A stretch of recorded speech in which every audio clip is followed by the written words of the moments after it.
I never thought I'd hear the words that came out of my son's mouth that night. I thought we were a family. I thought we had trust, love, and a bond that nothing could break. But as I sat in the living room, my chest tight and my heart sinking, my 12-year-old son looked at me with a mix of anger and confusion and said words I'll never forget.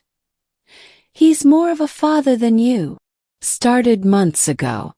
I had noticed the late texts on my wife's phone, the sudden excuses for work trips that never seemed to end, the subtle changes in the way she looked at me. At first I tried to convince myself it was nothing. I told myself I was overreacting, that marriage was about trust and patience. But deep down I knew something was off. The truth finally hit me like a punch to the gut one evening when I accidentally saw a message pop up on her phone. "Can't wait to see you tonight. The kids don't need to know." My stomach dropped. I couldn't breathe. I sat in the car for what felt like hours, trying to process what I had just read. I didn't confront her immediately. I needed proof, a sign that I wasn't losing my mind. A week later I followed her, something I never imagined I'd do. I watched her slip into a cafe with a man I didn't know. They laughed, leaned into each other, and for the first time, I felt the weight of betrayal like a physical force pressing on my chest.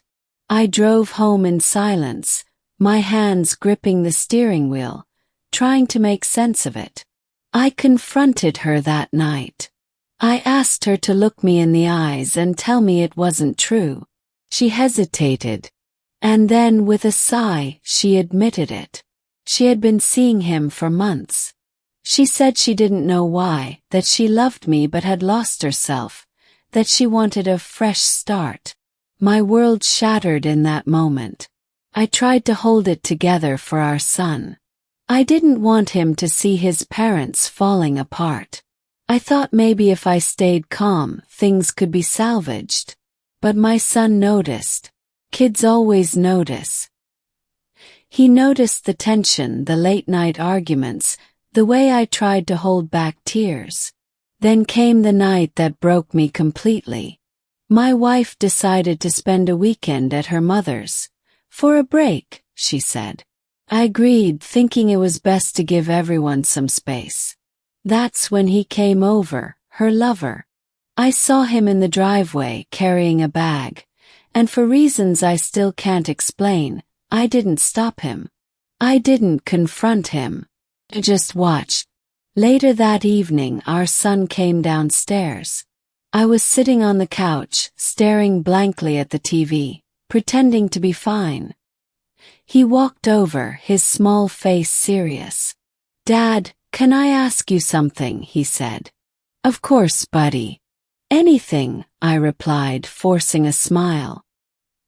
He looked at me, eyes wide, and whispered, Do you know about Mom and him?" Froze. My throat went dry. I nodded slowly, not trusting my voice. He flinched, then his expression hardened. "Then why are you still here?" He does things for me. He plays with me. He takes me to games. He's more of a father than you." I felt like someone had ripped my chest open. My own son was telling me that the man his mother was cheating with was better at being a father than I was. I wanted to scream, to cry, to beg him to understand. But I didn't. I just sat there, stunned, as his words cut deeper than any betrayal I had felt before. I left the room, trying to hold back tears. Later that night, I sat alone in my car, parked outside our house, and questioned everything. Had I failed as a husband? Had I failed as a father? Or was this the cruel reality that sometimes people you love will make choices that leave you shattered, and there's nothing you can do to stop it? Over the next few weeks, I tried to rebuild what I could. I spent time with my son, just the two of us, doing the little things he loved. Building Legos, going to the park, reading bedtime stories. I realized that being a father isn't about being perfect. It's about being present, showing love even when it hurts, and holding space for someone else's feelings, even when they're angry at you. I also realized that betrayal changes people. My wife and I eventually separated. It was messy, heartbreaking, and necessary. I learned that love isn't always enough to hold a family together. Sometimes respect, trust, and honesty matter more. Today, my son and I are slowly rebuilding our bond. He still struggles to understand why things happened the way they did. And I struggle with the guilt and the pain of losing the family I thought I had. But we are healing slowly but surely. I share this story not for sympathy, but because I know I'm not alone.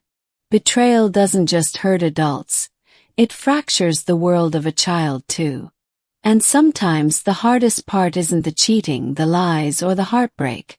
It's seeing someone else fill the role you've worked your whole life to hold, even when it feels like they shouldn't. If there's one thing I've learned, it's this.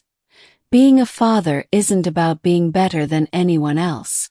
It's about being there, truly there, even when the world seems to be against you.